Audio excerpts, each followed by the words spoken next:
Given diagram है ये, ठीक है ना, इट्स गिवन डायग्राम, ये कट के आया थोड़ा, कोई बात नहीं।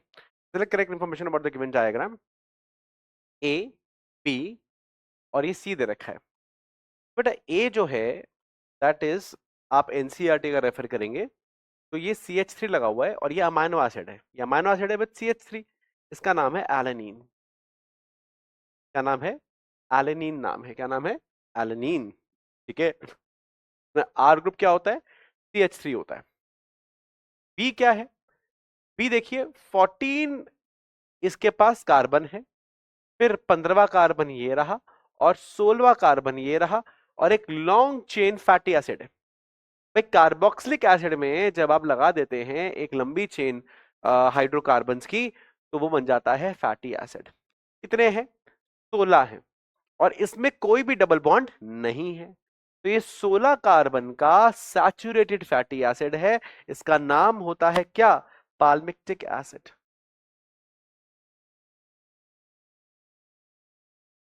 ठीक है ना?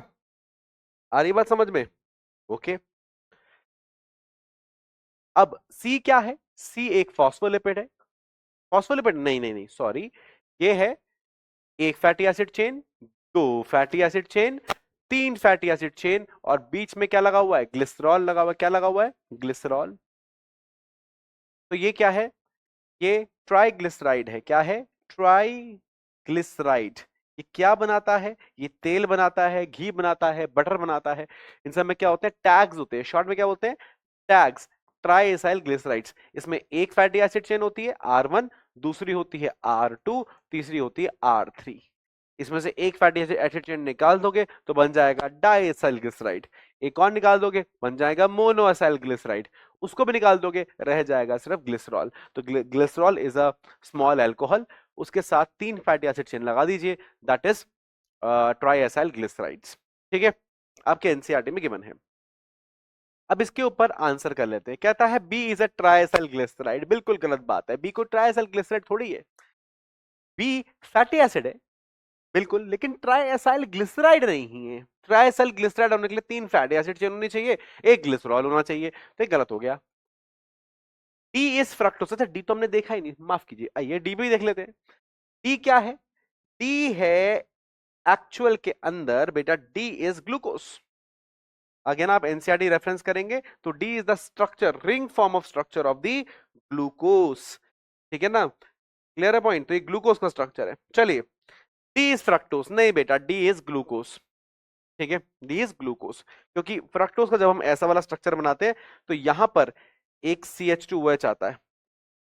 ठीक है ना? क्लियर? और दूसरा उसमें जो ऑक्सीजन है वो फर्स्ट कार्बन नहीं शेयर करता फिफ्थ के साथ, उसमें सेकंड कार्बन शेयर करता है फिफ्थ के साथ। खैर उतनी डिटेल्स में नहीं जाते, हमें ये पता है, पहचानते हैं इसको कि ये ग्लूकोज है, फ्रक्टोज नहीं है। फिर दूसरी बात, ये दूसरा गलत कैसे हो गया? कह रहा डाइसेक्राइड है। डाइसेक्राइड तो है नहीं, मोनोसेक्राइड है। मान लो फ्रक्टोज भी होता तो भी डाइसेक्राइड तो है नहीं, it's a monosaccharide, single unit है। ठीक है, next, A is an amino acid. A is an amino acid, बिल्कुल ठीक बात है, ए अमाइनो एसिड ही है।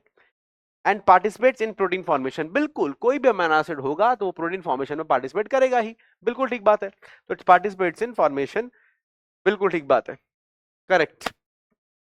तो सी क्या हो गया? सी बिल्कुल ठीक हमारा आंसर हो गया, लेकिन फिर भी मैं आखिरी ऑप्शन भी चेक करूंगा। C is cholesterol. C is cholesterol नहीं, सी कोलेस्ट्रॉल थोड़ी है, सी इज अ ट्राइएसाइल ग्लिसराइड।